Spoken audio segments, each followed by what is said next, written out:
काल रांगोळी स्पर्धा आयोजित केल्या होत्या। त्यामध्ये मी परिस्थिती आणि शिक्षण याविषयी रांगोळी काढली होती। आता मुलांना 6 ते 14 वर्षापर्यंत मोफत शिक्षण दिले जाते, तरीही वीटभट्टीसारख्या ठिकाणी मुलं काम करताना दिसतात, तर त्यांना शिक्षण मिळावे असं वाटतं मला, त्यामुळे मी ही रांगोळी काढली आहे।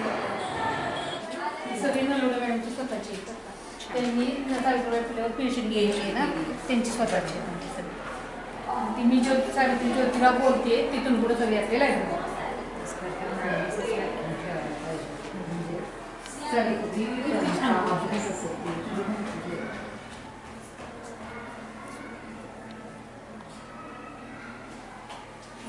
बोलते आहे का? दचकलात का? कुणीही असं अचानक बोलायला लागलं की माणसाला दचकायला होतं, बरोबर? मी ते समजू शकते। शिवाय असंही वाटले असेल की सावित्री कशाला बोलायला येईल, पण मी आज आले आहे। होय, मी सावित्रीच आहे। आता तुम्हाला वाटते ना मी सत्यवानाची सावित्री बोलते म्हणून। सावित्री म्हटलं की आजही तुम्हाला तीच आठवते, अगदी महिला महाविद्यालयातली प्राध्यापकांना सुद्धा, कारण तिच्या नावाने व्रत करतात। या बायका वटसावित्रीचं शिवाय 7 जन्म हाच पती मिळावा म्हणून प्रार्थनाही करतात, त्यामुळे पुरुषही खुश होतात। त्यामुळेच तर सावित्रीचं नाव अमर झालं आहे। ती पुरुषांनाही आवडते व स्त्रियांनाही आवडते, अशा वेळी ती कशाला येईल बोलायला? तसं नाही, तिचं ध्येय एकच होतं, सत्यवानाच्या प्रणाची प्राप्ती, ते प्राप्तच होतं।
स्वागत करतो। या ठिकाणी आपल्या रयत शिक्षण संस्थेचे सन्माननीय सचिव माननीय विकास देशमुख साहेब, याबरोबरच आपल्या रयत शिक्षण संस्थेच्या उच्च शिक्षण विभागाचे सहसचिव माननीय प्राचार्य डॉ. शिवलिंग मेनकुले साहेब, आजच्या या कार्यक्रमाच्या प्रमुख पाहुण्या माननीय कमल गायकवाड मॅडम, त्याबरोबरच या जिजामाता ज्युनियर कॉलेज ऑफ एज्युकेशनच्या प्राचार्य माननीय विश्रांती कदम, या सर्व मान्यवरांचं मी मनपूर्वक स्वागत करतो। मुलांच्या सगळ्या कार्याचा आढावा मी घेत बसत नाही, कारण सावित्रीबाई फुलेंचा प्रत्येक प्रसंग त्यांच्या जीवनातला मॅडम त्यांच्या एकपात्री प्रयोगातून जिवंत करणारच आहे। पण एक प्रसंग मात्र त्यांच्या जीवनातला शेवटचा आणि त्याचा मी उल्लेख करते की महात्मा ज्योतिराव फुलेंच्या 1890 झालेल्या मृत्यूनंतर सावित्रीबाईंनी 7 वर्ष, कारण आपल्याकडे म्हटलं जातं ना की ज्योतिराव होते आणि ज्योतिरावांनी त्यांना पुढे नेलं आणि त्यांनी काम केलं, हे ठीक आहे, खरं आहे, पण सावित्रीबाईंच्या मध्ये सुद्धा ते पुल्लिंग होतं, त्यांच्याकडे सुद्धा तेवढी ताकद होती ते काम करण्याची, कारण 1890 नंतर जवळजवळ 7 वर्ष सत्यशोधक समाजाची चळवळ, ज्योतिरावांनी उभं केलेलं सगळं काम पुढे नेण्याचं काम सावित्रीबाईंनी केलेलं आम्हाला दिसतं। ही प्रक्रिया तेवढ्याच ताकदीनं पुढे चालू राहील याची मला खात्री आहे। मगाशी नलवडे मॅडमनी सावित्रीबाईंच्या जीवनाचा पट अतिशय सुंदररित्या उलगडून दाखवला आपल्याला। महात्मा फुले आणि सावित्रीबाई फुले यांनी पुण्यामध्ये मुलींची शाळा काढली, एवढ्यापुरतं हे काम मर्यादित राहत नाही। खरं तर सावित्रीबाईंनी आणि महात्मा फुल्यांनी 1848 साली 1 जानेवारी 1848 साली त्या पेडेवाड्यामध्ये मुलींची शाळा काढली, हे जितकं खरं आहे तेवढंच आणखी एक महत्वाची गोष्ट या निमित्तानं आपल्या पुढे मी मांडू इच्छितो की अशा स्वरूपाच्या 15 शाळा पुन्हा पुढं या सावित्रीबाईंनी आणि महात्मा फुल्यांनी महाराष्ट्रामध्ये निर्माण केल्या।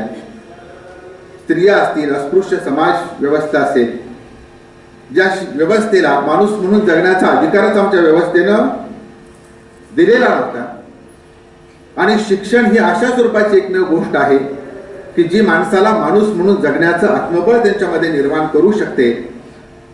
ही गोष्ट लक्षात घेऊन स्त्री शिक्षणाचा पाया महात्मा फुले आणि सावित्रीबाईंनी घातला।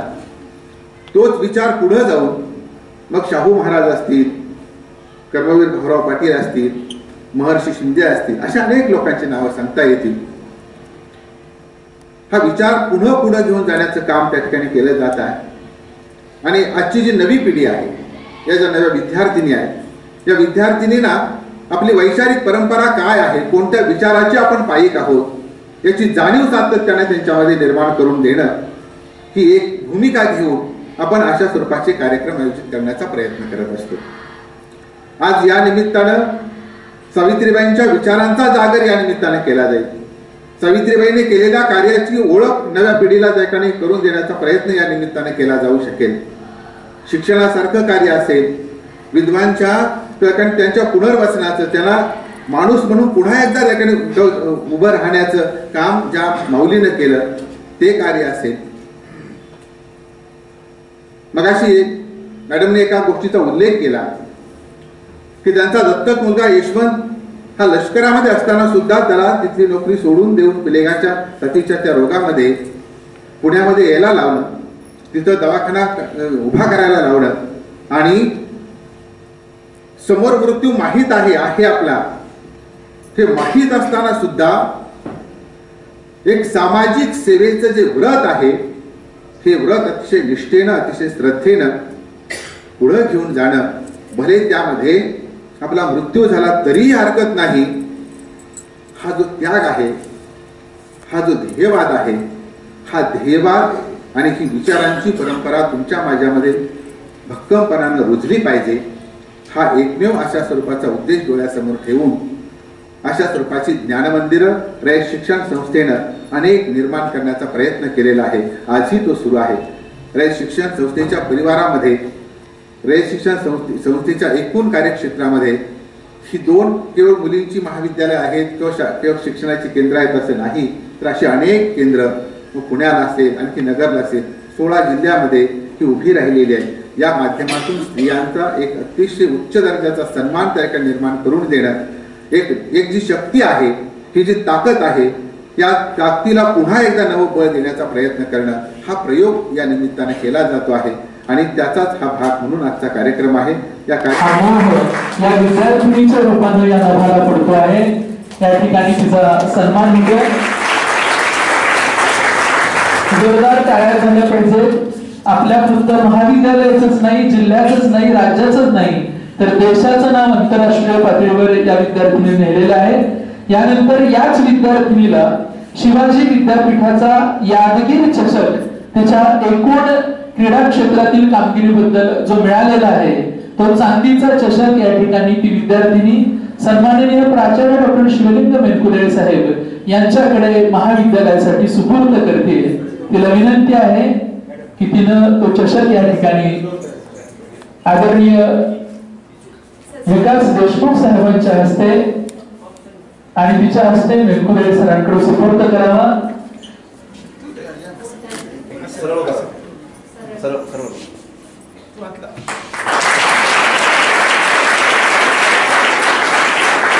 करण्यात आलं, आर्किओलॉजिकल पद्धतीने त्याचं संरक्षण करण्यात आलं।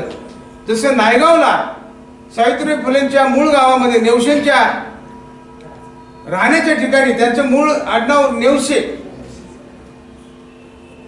त्याचं पुनर्नियोजन करण्याचं काम मी कलेक्टर असताना मी व्यक्तिशः केलं असं म्हणत नाही, परंतु फार मोठा हातभार असतो कलेक्टरचा। आणि भिडेवाड्याचं पुनर्नियोजनाचं कामही मी म्युन्सिपल कमिशनर आणि कलेक्टर पुणे असताना झालेलं आहे, दोन्ही काळामध्ये, कारण त्याला कालावधी जातो। मी पुण्याचा पण कलेक्टर होतो 3 वर्ष आणि मी डिव्हिजनल कमिशनर पण होतो आणि मी म्युन्सिपल कमिशनर पुण्याचा पण होतो। अनेक पदावर काम करत असताना ज्या खऱ्या अर्थानं ज्यांनी स्त्री शिक्षणाचा पाया भारतामध्ये रोवला, त्या सावित्रीबाई ज्योतिबा फुलेंच्या वास्तव्याचे ठिकाणं, शाळा सुरू केली ती ठिकाणं पुनर्जीवित करण्याचा योग मला आला, हे माझं स्वतःचं मी भाग्य समजतो। कारण असं भाग्य फार कमी लोकांना मिळतं। जे मिळालं, आणि तुम्ही आम्ही सगळे लोक आता ज्या पद्धतीने शिकतो आहोत, मोठे होतो आहोत, ज्या लोकांनी याचा पाया रोवला, ज्या शिक्षणाचा पाया रोवला या भारतामध्ये, या देशामध्ये, या महाराष्ट्रामध्ये, पुरोगामी महाराष्ट्रामध्ये, या क्रांतिज्योती सावित्रीबाई फुले आणि महात्मा ज्योतिबा फुलेंनी जो पाया रोवला, आज पुरोगामीत्व म्हणणारे लोक भरपूर आहेत, कार्यकर्ता मात्र प्रतिगामी स्वरूपाचं, आणि खऱ्या अर्थानं तुम्ही आम्ही पुरोगामी होणं गरजेचं आहे। मी दररोज संध्याकाळी कधी कधी वेळ मिळाल्यानंतर या ठिकाणी फिरतो आणि इथंच खाली राहतो मी सचिव या नात्यानं, तिथे गाडी उभी करण्यासाठी एक पत्र्याचं शेड उभं केलेलं आहे। तुमच्या कॉलेजच्या मुली नेहमी तिथे बसलेल्या असतात आणि काहीतरी पुस्तकं वगैरे वाचत असतात। मधल्या काळामध्ये पिरियडचा मधला काळ असेल, एखादा हाफ असेल वगैरे, त्या काळामध्ये येऊन बसतात आणि ते आमचं वॉचमन नेहमी शिट्ट्या वाजवत होती मुली तिथं बसल्यावर। पण माझं कधीही, मी जेव्हा जातो आणि येतो त्यावेळेला बघतो बसलेले, पण माझं कधीही निरींग झालं नाही त्या मुलींना इथून उठ मारायचं, कधी जाता पण मी कधी म्हटलो नाही। पवार साहेब पण तिथेच राहतात खाली आणि वर मी राहतो, मी उठवतो पण मी कधीही उठव, कारण मला ढिरिंगच कधी झाला नाही। सावित्रीबाई ज्योतिबा फुलेंच्या मुली ज्या इथं शिकतात, आत्ताच जे काय आमचं शाहू बोर्डिंगचं जे किचन आणि डायनिंग होतं, जे पावसामध्ये पडलेलं आहे, त्याचं पुनर्नियोजन करून खालच्या बाजूला उत्तम प्रकारचं किचन आणि डायनिंग करायचं आणि वरच्या बाजूचे 3 मजले तुम्हाला द्यायचे असा आपण परवा निर्णय घेतला। तर सावित्रीबाई फुलेंच्या नावानं हे जे काही महाविद्यालय आपण सुरू केलेलं आहे, अशा पद्धतीने ज्यांनी शिक्षणाचा पाया रोवला, ही रयत शिक्षण संस्था कर्मवीर भाऊराव अण्णांनी उभी केली, त्याच्या आधी महात्मा ज्योतिबा फुले आणि सावित्रीबाई फुलेंनी कार्य केलं। अनेक शिक्षण तज्ञ या देशामध्ये, या पुरोगामी महाराष्ट्रामध्ये होऊन गेले।